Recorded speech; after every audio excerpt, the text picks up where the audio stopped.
미국에서 최근에 아마존닷컴에서 최고로 잘 팔리는 자기 개발서가 있습니다.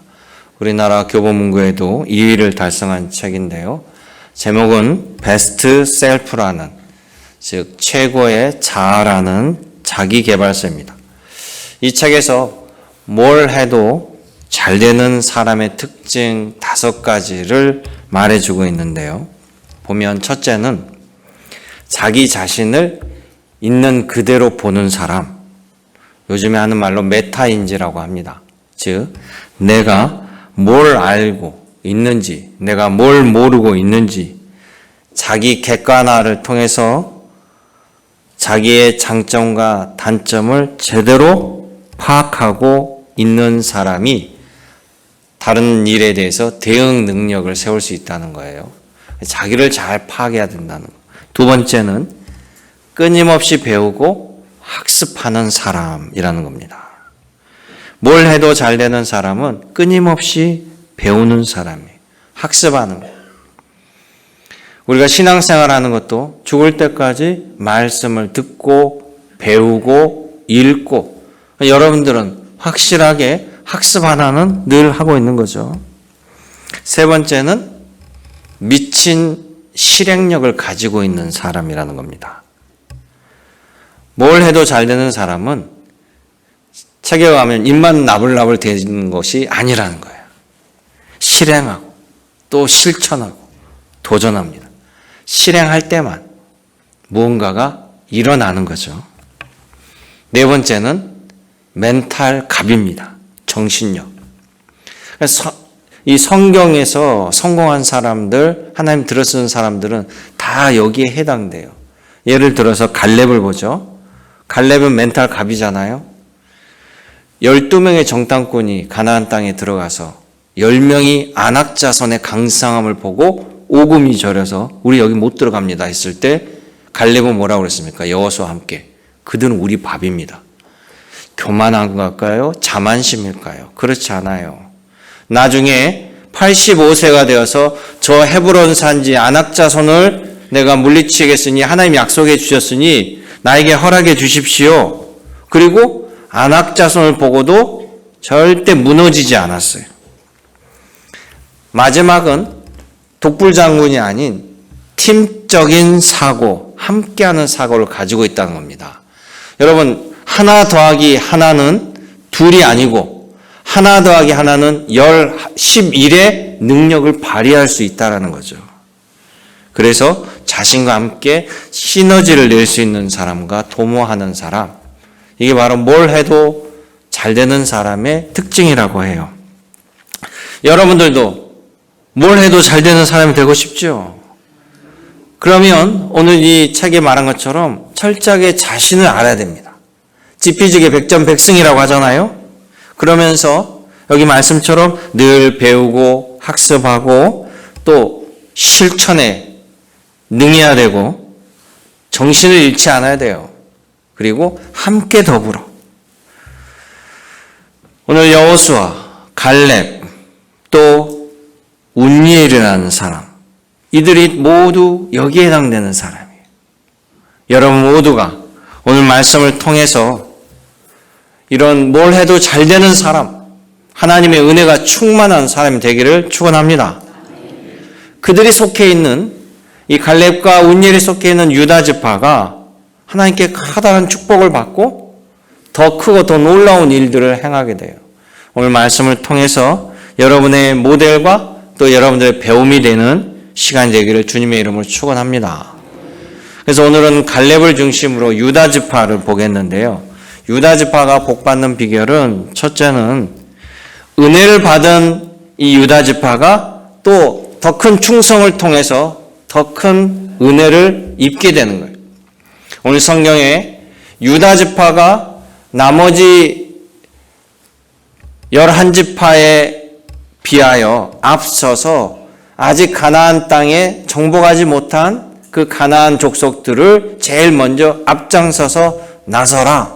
이게 하나님의 명령입니다. 이것은 하나님께서 부어주신 은혜를 받은 사람이 더 큰 충성과 헌신을 하라는 명령이에요.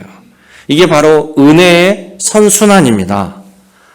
은혜 받은 자가 충성하고 충성을 통해서 더 큰 은혜를 받고 더 큰 헌신을 통해서 더 귀한 능력으로 하나님의 은혜를 부어주신 유다 지파를 통해서 그것을 볼 수 있다는 거예요. 우리 유다 지파의 원조는 야곱의 아들 유다에서부터 시작합니다. 아버지 야곱이 아들 유다에게 이렇게 기도를 해줘요. 창세기 49장 보면 유다에게 너는 형제들의 찬송이 될 것이다. 네 손이 원수들의 목을 잡을 것이다. 내 아비의 아들들이 너에게 절할 것이다. 왕의 지팡이가 너의 손에서 떠나지 아니하리라. 모든 백성이 너에게 복종하리라. 이런 기도를 해줘요. 이것은 야곱이 아들 유다에게 희망에 담긴 기도가 아니라 하나님이 주신 말씀의 기도였어요. 즉 유다를 이 12지파의 왕으로 세우겠다라는 하나님의 약속이었습니다. 유다 지파는 바로 그 말씀처럼 제비를 뽑았는데도 제사장이 뽑은 그 제비에 의해서 그들의 땅이 분할받는데도 화면을 보시면 놀랍게도 유다 지파가 받은 땅은 나중에 왕의 도시가 되는 예루살렘, 그리고 다윗이 왕으로 추대되는 헤브론, 예수 그리스도가 탄생한 베들레헴, 이 모든 왕도와 성전을 포함하고 있는 땅을 받았다라는 것이에요. 대단한 복을 받았습니다. 그렇기 때문에 이 12지파가 땅을 다 나눈 다음에요, 아직도 자기네가 분할받은 땅 안에 가나안 족속들이 산지하고 있었어요. 그러니까 그들이 서로 주저주저 합니다. 이제 이 정도 하면 되지 않았을까요? 이 정도 하면 되지, 뭐 굳이 그들을 다 정리할 필요가 있을까요? 라고 주저주저 할 때 12지파가 하나님께 나와서 기도합니다. 하나님 명령 따라 남은 잔존 세력을 다 없애고자 하는 이 전쟁에 누가 가장 먼저 나서야 됩니까? 라고 그들이 물어볼 때 하나님께서 뭐라고 얘기하냐면요, 유다 지파가 맨 먼저 나서라는 거예요. 큰 은혜를 받고 하나님께 더 크게 들어 쓰신 유다 지파가 더 큰 헌신과 책임감을 가지고 나아가랍니다.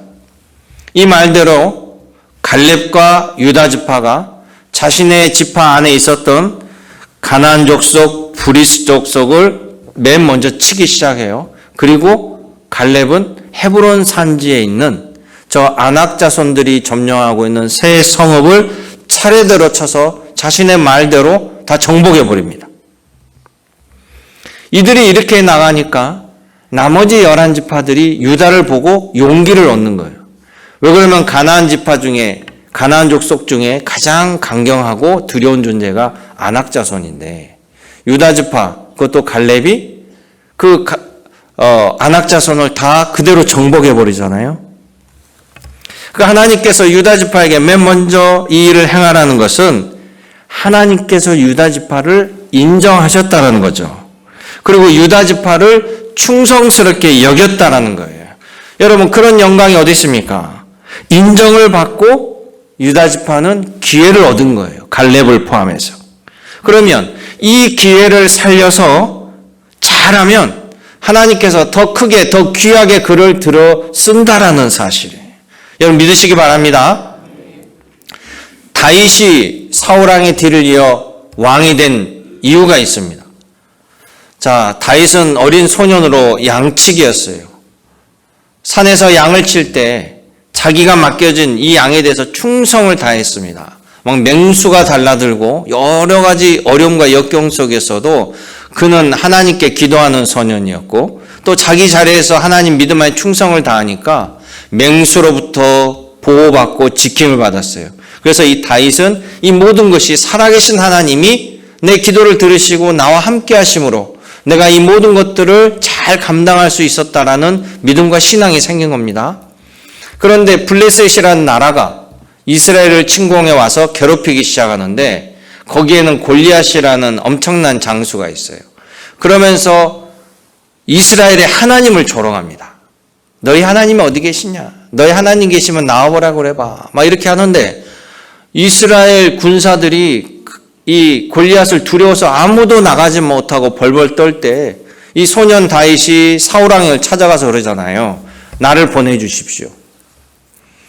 내가 양치기를 할 때 하나님께서 나와 함께 하시면 나를 어떻게 도우셨는지 나는 생생한 경험과 체험을 가지고 있습니다. 내가 주님의 이름을 가지고 주님의 영광을 위해서 나가 싸우겠습니다. 저들이 하나님을 모욕하는데 아무도 나가지 않는다는 것은 있을 수 없습니다. 나를 보내주시면 내가 나와서 싸우겠습니다. 내가 나가서 싸우면 하나님께서 반드시 나를 도울 것입니다. 라고 외칩니다. 여러분, 이런 믿음과 이런 충성으로 나서는데 하나님이 그를 도우지 않지 않겠어요? 하나님이 그를 기뻐하지 않겠습니까? 그래서 이 소년 다윗은요, 자기가 가장 잘하는 이 물맷돌을 던져서 골리앗을 쓰러뜨린 거예요. 할렐루야. 하나님이 하신 일입니다. 다윗의 이런 충성들이 쌓여서요, 하나님께서 다윗을 이스라엘 왕으로 세운 거예요. 그러기에 고린도전서 4장 1절에 이야기합니다. 우리는 그리스도의 일꾼이요 맡은 자들에게 구할 것은 충성이니라. 할렐루야. 바로 이 충성이 하나님의 축복의 통로임을 기억하시길 원합니다. 두 번째, 유다지파가 복을 받은 이유는요, 유다지파에 정말 하나님 가르침, 하나님의 말씀대로 순종한 갈렙, 운예 같은 사람들이 있었기 때문에 유다지파 전체가 잘 되는 거예요. 자, 갈렙은 자기 말대로 헤브론 산지에 있는 아낙 자손을 쳐서 정복합니다. 그리고 그 여세를 몰아 그 위쪽에 드빌 성읍을 장악하고 있는 이 가나안 족속을 치러 가는데 갈렙이 이런 제안을 해요. 자신을 따르는 지파 무리들에게, 자, 저 드빌 성읍을 맨 먼저 치고 올라가서 성공을 시킨 사람에게는 내 딸을 주겠다라고 선언합니다. 그때 이 갈렙을 따르던 청년 운니엘이 이 드빌 성읍을 점령해버려요. 그래서 이 운니엘이 갈렙의 사이가 돼요. 자, 그런데 성경은 이 운니엘을 갈렙의 아우라고 칭합니다. 그러니까 우리가 성경을 문자 그대로 보면, 아니 어떻게 아버지가 자기 동생을 딸에게 줄 수 있냐, 이렇게 되는 거예요. 딸의 의향을 묻지도 아니하고 어떻게 삼촌하고 결혼을 시키냐, 이거 아이들 보기에 낯뜨거운 장면 아니냐, 이렇게 생각하죠. 지금의 생각과 지금의 정서로 또 성경 시대를 보면 안 되는 거고요. 또 하나는 성경은 누구나 읽을 수 있고 누구나 자기 생각대로 해석할 수 있지만 누구나 읽고 해석한다라고 누구나 올바른 해석을 하는 것이 아니기 때문에 정통 교단의 가르침과 또 목사님의 설교가 필요한 거예요. 자, 여기에 그냥 우리가 읽을 때는 성경에 분명히 갈렙의 아우 운니엘이라고 나옵니다. 그런데요, 그 전에 보면 갈렙은 누구 어느 지파의 출신이라는 것이 나오죠. 이 갈렙은 그니스 사람 여분네의 아들이라고 나와요. 그러면 그니스의 후손이 되는 거고, 그 다음에 아버지가 여분네예요. 근데 운니엘은 뭐라고 되어 있냐면 그나스의 후손이라 나와요. 그나스의 아들. 그나스나 그니스나 같은 말입니다. 즉 이 말은 뭐냐면 그나스의 후손 중에 갈렙도 있고 운니엘도 있는데 나이가 어리기에 운니엘은 갈렙의 아우학렬이라는 거죠. 아우학렬. 그래서 운니엘은 갈렙의 친동생이란 말이 아닙니다. 만약에 운니엘이 갈렙의 친동생이었으면 운니엘 역시 그나스의 후손, 그나스의 아들의 여분네 아들이라고 해야 돼요. 그렇지 않아요. 그래서 후손 중에, 자기 지파 후손 중에 믿음 좋고 충성심 높은 아웃벌이 되는 이 운니엘을, 그가 드빌 성읍을 성공시키니까 갈렙이 자기 사위로 맞이한 거예요. 갈렙의 의도는요, 이거였습니다. 아브라함이 자식 이삭을 위해서 결혼을 개입하고 자기 친족 가운데 며느리를 맞이하는 것이 하나님의 뜻이었기 때문에 하나님의 그 명령을 순종한 거예요. 그래서 갈렙도 자기 지파 안에서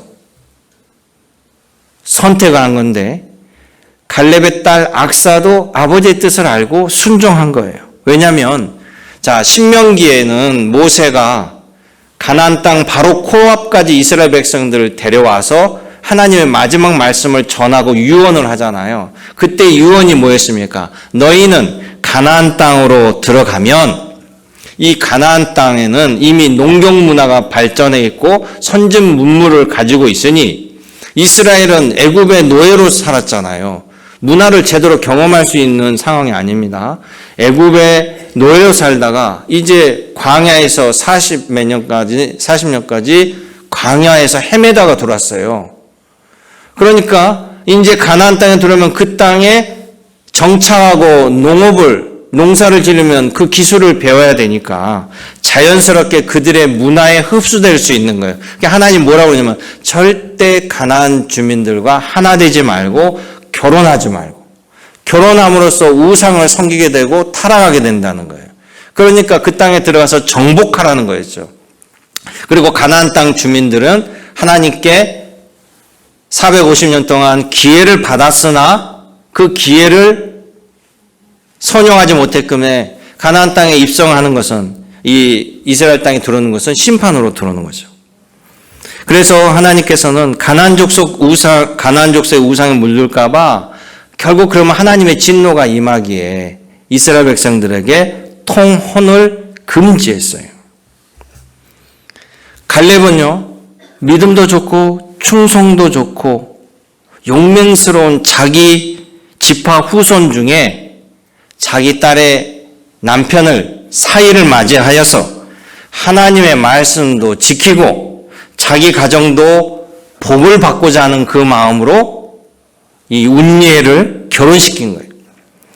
갈렙의 생각이 적중합니다. 왜냐하면 모세와 여호수아와 갈렙이 있을 때까지는 이스라엘이 하나님께 칭찬을 받아요. 그들의 신앙이 변질되지 않아요.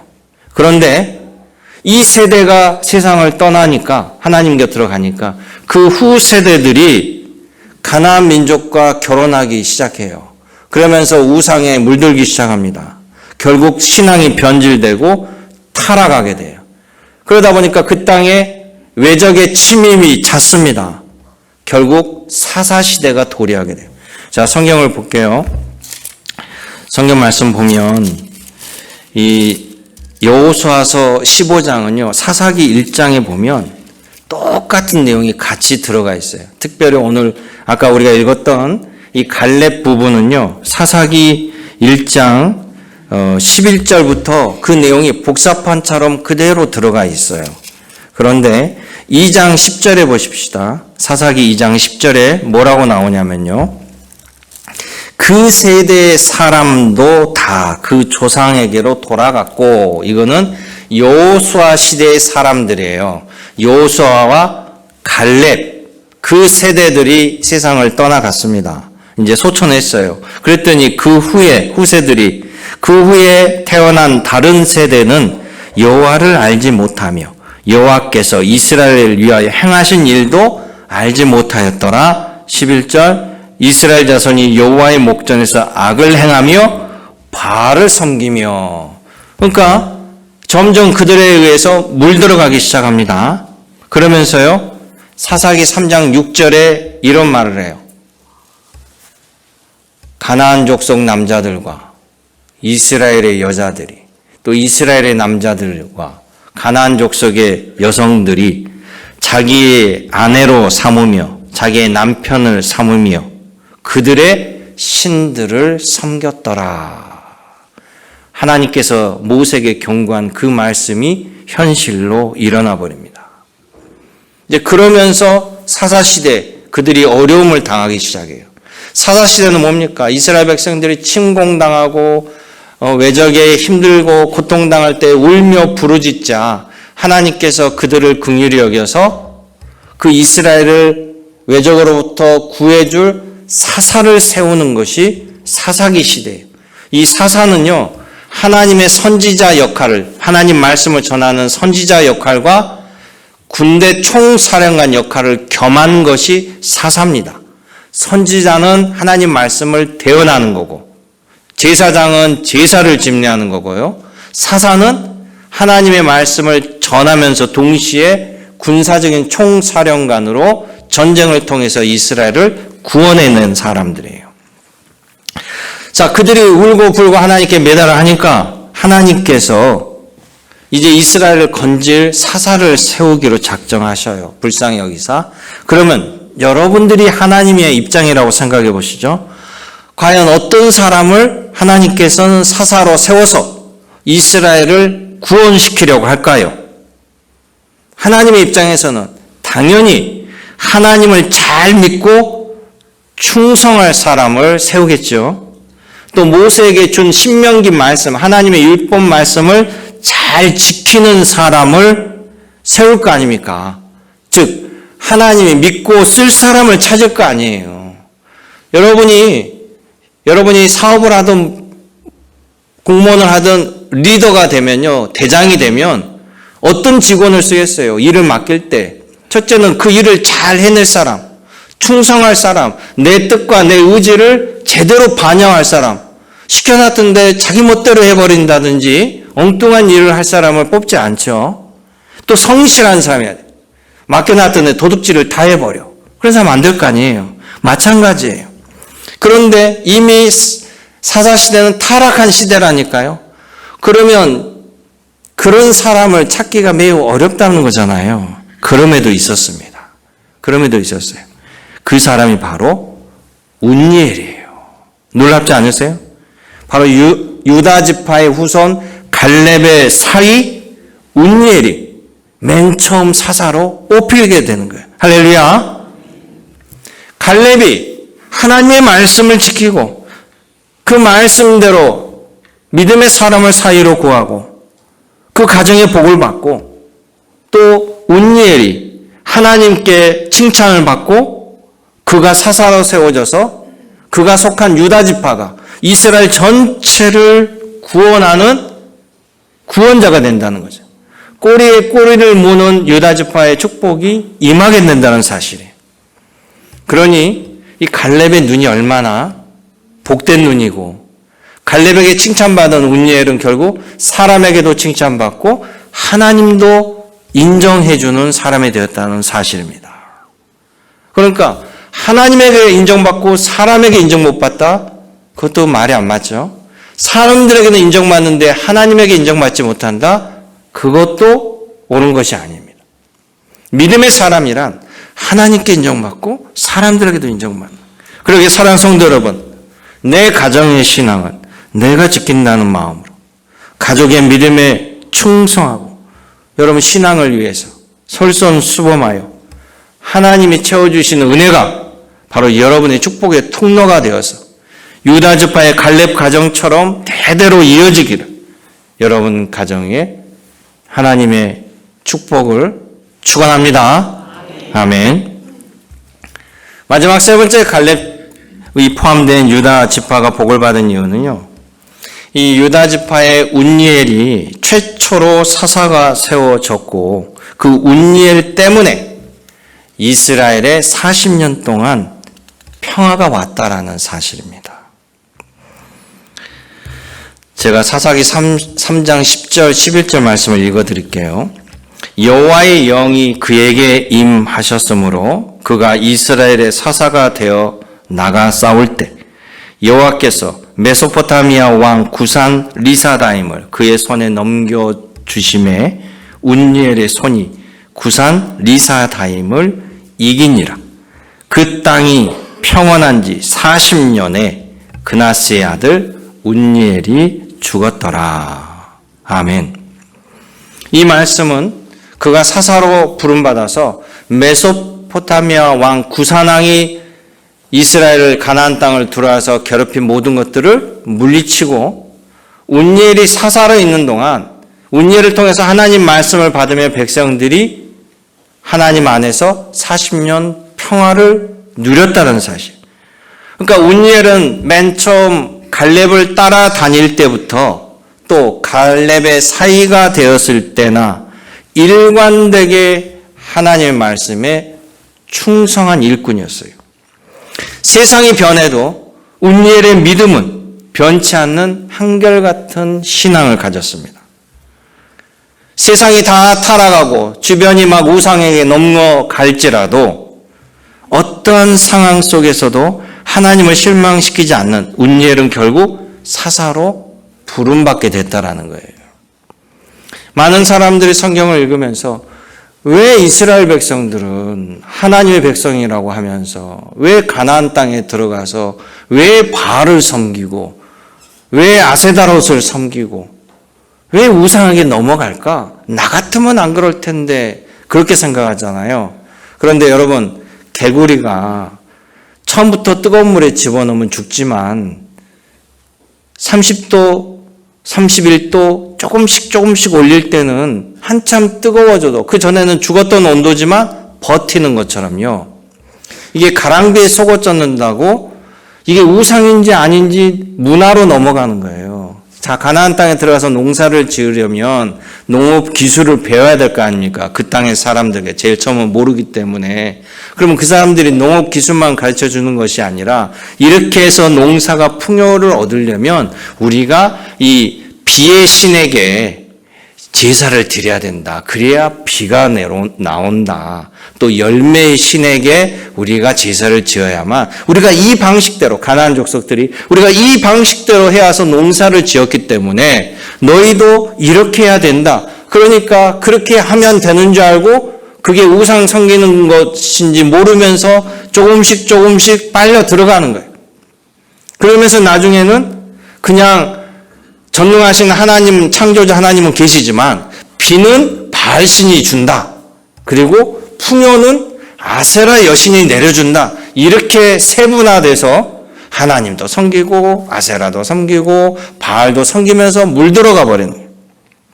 그런데 그것을 정확히 파악하고 자기 중심을 지키고 모든 것은 하나님이 베풀어 주신다는 심지를 지키고 지킨 사람이 운니엘이었다는 사실이에요. 그리고 이 운니엘은 사사로 부름받았잖아요. 부름받아서 자기의 책임에 대해서 최선을 다했습니다. 하나님의 명령을 지키는데 최선을 다합니다. 그럼 누가 가장 기뻐하겠어요? 하나님이 기뻐하지 않겠어요? 책임을 맡겨줘. 그런 운니엘이 충성을 다하는데 하나님이 운니엘을 돕지 않겠습니까? 그래서 믿음의 한 사람이 중요한 겁니다. 운니엘이 사사가 되어서 하나님 말씀대로 이스라엘을 구해내고 이스라엘 땅을 잘 통치하니까 하나님께서 축복하지 아니할 수 없다는 거죠. 40년 동안 평안을 이루게 했어요. 그러니까 운니엘 한 사람 때문에 유다 지파 한 사람 때문에 넓게는 유다 지파 때문에 나머지 모든 11지파가 은혜 받게 된 거예요. 은혜를 입게 된 거예요.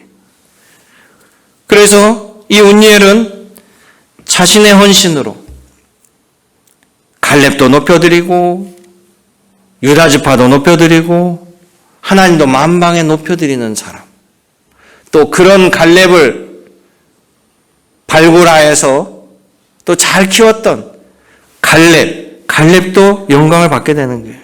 그러기에 성경은요, 믿음을 가진 한 사람의 힘이 매우 중요함을 알려줍니다. 여러분, 죄의 영향력도요, 한 사람의 영향력이 어마어마해요. 구약 성경에 보면 북이스라엘, 끊임없이 하나님께 책망받고 북이스라엘 왕 중에 하나도 하나님께 칭찬받은 왕들이 없어요. 그들은 전부 다 우상을 섬기고 하나님께 범죄하였습니다. 그래서 그들의 말로는 계속 구테타로 죽어나가요. 아들에게 한두 번 넘어가다가 3대 이상 넘어간 적이 없고 다 구테타로 몰락을 합니다. 근데 성경은 뭐라고 기록하고 있냐면 이 북이스라엘의 이 죄악이 여로보암 왕 한 사람으로 시작했다라고 적습니다. 여로보암은 북이스라엘의 초대 왕이에요. 솔로몬의 장군. 그러니까 오늘 우리가 성경을 읽는 우리에게도 여로보암 왕은 치욕을 당하는 거죠. 그 후손들은 사라지고 없습니다. 한 사람의 영향력, 한 사람의 부정적인 선동, 한 사람의 잘못된 생각들이 다른 사람들에게 퍼져나가는 거예요. 그런데 한 사람의 영향력도 큰데 가네스 바데에서 12명의 정탐꾼 가운데 10명이 우리는 이 땅에 들어가면 다 죽는다고 했기 때문에 그 백성들이 어떻게 전부 다가 간담이 선을 하고 울고 왜 하나님 우리를 여기까지 몰고 와서 죽게 합니까? 라고 해서 결국 그들은 그들의 부정적인 말대로 가나안 땅을 못 들어간 거예요.